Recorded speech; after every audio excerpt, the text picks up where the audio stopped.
The Philippines tells Beijing, take down the racist video depicting Filipinos as monkeys. A former Sunstar Cebu editor voluntarily surrenders after an arrest order is issued for a case filed by an INC minister. US President Donald Trump threatens to revoke the license of networks that skip the airing of his primetime address. The Trump administration tightens visa rules for foreign students, cultural exchange visitors, and journalists. And SB19's Pablo releases his new solo song Usad Friday, July 17.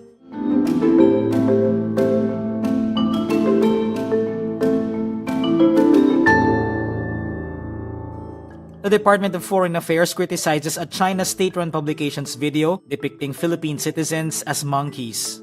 This comes after China Daily published AI-generated videos and editorial cartoons about the 2016 South China Sea Arbitral Award. In a statement, the DFA writes, as a Chinese state-run media outlet, China Daily's conduct goes beyond legitimate political debate and employs blatantly demeaning, dehumanizing, and racist depictions of Filipinos. The DFA adds, the Philippines has consistently rejected false narratives and distortions regarding the arbitral award and the Philippines' lawful positions in the South China Sea. But the agency draws, quote, a firm line at the depiction of Filipinos as monkeys. A July 10 video released by China Daily centers on a monkey wearing a traditional Filipino salakot and barong, strong-handed by two arms labeled USA and Japan. The monkey is tossed out to sea and is hit by water cannons. The DFA says disagreement over legal and political issues does not justify resorting to disturbing imagery which has no place in the civil public discourse of a responsible state. Meantime, Philippine legislators publicly criticized the, quote, racist depiction in the video. These include ML Representative Laila De Lima, Senators Robin Padilla, Francis Pangilinan, and Senate President Win Gatchalian. Defense Secretary Gibo Teodoro also says the video reveals China as neither a secure and confident actor nor a trustworthy neighbor. Former Sunstar Cebu and Bacolod Editor-in-Chief Marcel Espina voluntarily surrenders to a Batangas court after an arrest order was issued for a case filed by an INC minister. A Batangas court ordered the arrest of Espina and 4 others over an unjust vexation case involving a December 2024 opinion article. Espina says this raises concerns about the use of criminal complaints against journalists and editors in relation to their work.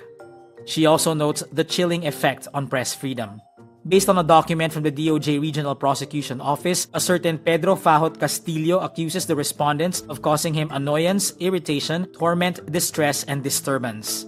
This over an article titled Demonic Church Meddling in Politics that was posted on Sunstar Cebu and Journal Online.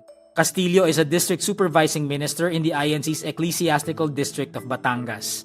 Bail for the respondents is set at 6,000 pesos for each person. US President Donald Trump threatens to revoke the license of networks that skip the airing of his primetime address. This as US TV networks ABC, NBC, and CNN did not air his speech on their primary platforms. The speech focused on the election 4 months before the critical midterms.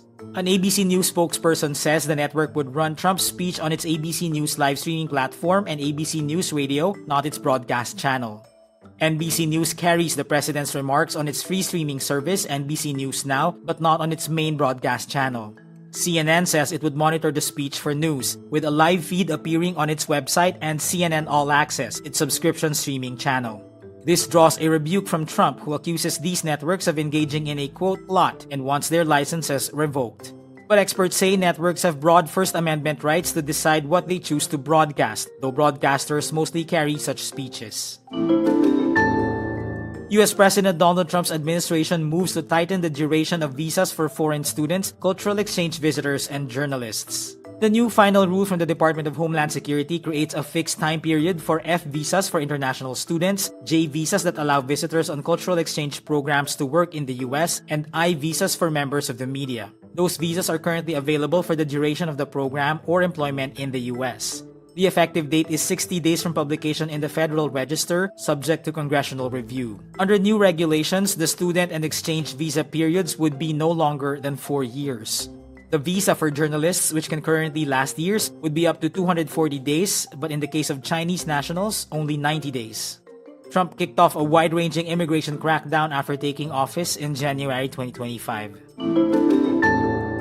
The producer and lead rapper of P-pop group SB19, Pablo, releases his new song Usad Friday, July 17. He also holds a solo showcase in Quezon City.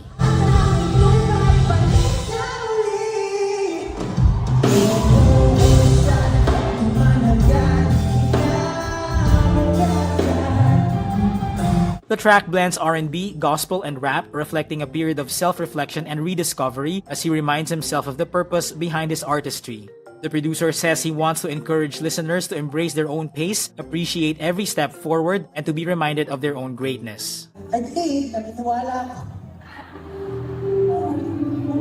Lahat ng mga titos na yan, lahat ng mga, like siguro mga dead ends, mga pinagdadaanan natin, mga hindi natin na talagang ginugusto pero kailangan natin gawin. Lahat yan kailangan natin. Parang pinaprepare tayo ni Lord para sa pagsalok ng biyaya na uulan sa atin. During the Friday show, he also performs his other solo songs.